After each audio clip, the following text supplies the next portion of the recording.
2025ចូលយើងចងចាំចោសៀមឆ្លៀនពៀនល្បិចបងក៏រឿងអើយកើតសង្គ្រាមចូលមកទុនត្រៀនវៀតដែនសីមាសៀមបងដុនដាមប្រាងប្រាសាទខ្មែរយកធ្វើ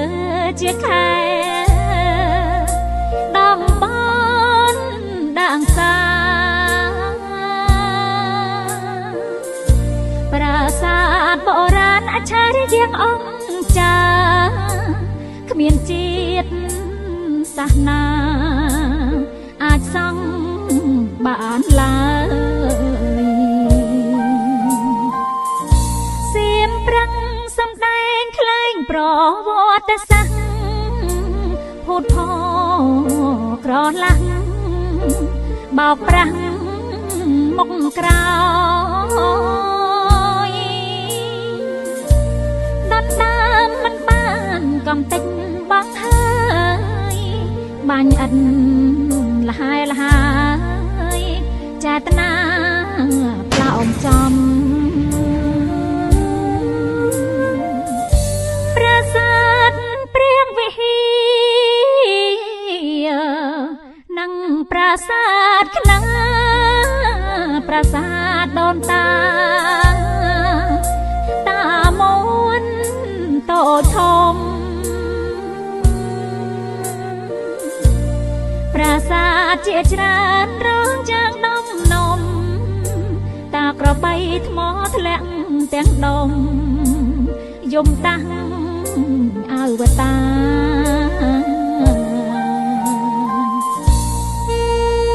សមត្ថភាពកម្ពុជាយើងមានសន្តិភាពប្រជាពលរដ្ឋខ្ញុំមានសន្តិភាពតំទោសខ្ញុំគឺមានសុខសុវត្ថិភាពត្រឡប់មកដល់គ្រួសារខ្ញុំវិញហើយសូមឲ្យប្រជាពលរដ្ឋយើងដែលជាជនជាសឹកនេះគឺបានត្រឡប់ទៅផ្ទះសម្បែងហើយមានសុខសុវត្ថិភាពវិញតែប៉ុណ្ណោះឯងនេះជាការសុំរបស់ខ្ញុំសម្រាប់ឆ្នាំថ្មីនេះចា៎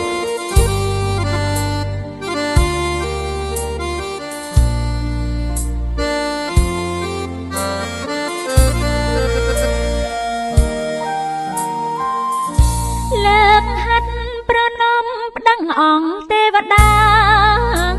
សៀមវាយសង្ស្នា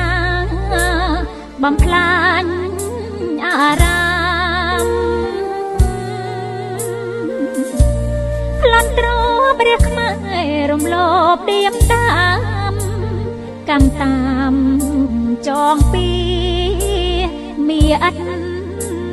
សាសនា